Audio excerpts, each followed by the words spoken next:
இவ்வளோ படிக்க வச்சுட்டு நீங்கள் விவசாயத்தில் ஈடுபாடுன்னா என்ன காரணம்?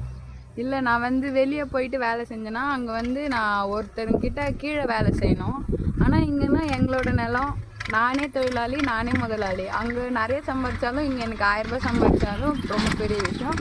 இங்கே நிம்மதியாக இருக்கும். அதனால் நாங்கள் இதே பண்ணுறோம்.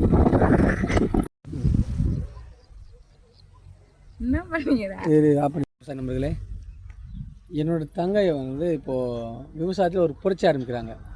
அதை பற்றி என் தங்கைக்கிட்ட நம்ம சில கேள்விகள் கேட்குறாங்க, அவங்க பதில் சொல்கிறாங்க.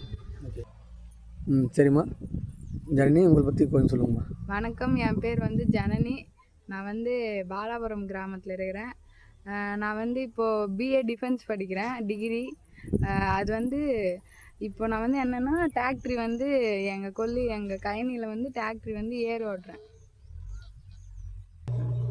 ஏம்மா, நீங்கள் வந்து வெளியே போனால் நல்லா சம்பாதிக்கலாமே, விவசாயத்தை ஏம்மா நீங்கள் நான் படித்ததுக்கு படிக்க வச்சது இதுதான் காரணமா? நீங்களாம் அங்கே வெளியே போய் நான் சம்பாதிச்சிங்க ஏன் வந்தேன்? ஐடி கம்பெனி அந்த மாதிரி வேறு ஏதாச்சும் கம்பெனியில் போயிட்டு 1 லட்ச ரூபாய் சம்பாதிக்கிறத விட நான் இந்த டிராக்டரி ஓட்டி எங்கள் நிலத்துலேயே வந்து நான் டிராக்டரி ஓட்டி உழுது நான் வந்து 1000 ரூபாய் சம்பாதிச்சாலே எனக்கு ரொம்ப மகிழ்ச்சி. நாங்கள் வந்து ஏன்னா அது நிரந்தரம் கிடையாது, இதுதான் நம்மளுக்கு நிரந்தரம். ரொம்ப காலமாக நாங்கள் விவசாயம் தான் பண்ணிகிட்ருக்கோம், அதனால் விவசாயம் தான் நிரந்தரம். அதுக்கப்புறம் வந்து இது எனக்கு ரொம்ப மகிழ்ச்சி. 1000 ரூபாய் இருந்தாலே போதும், ரொம்ப மகிழ்ச்சி. அதுக்கப்புறம் நாங்கள் விவசாயம் பண்ணால் தான் நம்ம எல்லாராலையும் வந்து சாப்பிட முடியும். அதனால் விவசாயத்தை காப்போம். ஓகே, ஜெயகந்த்.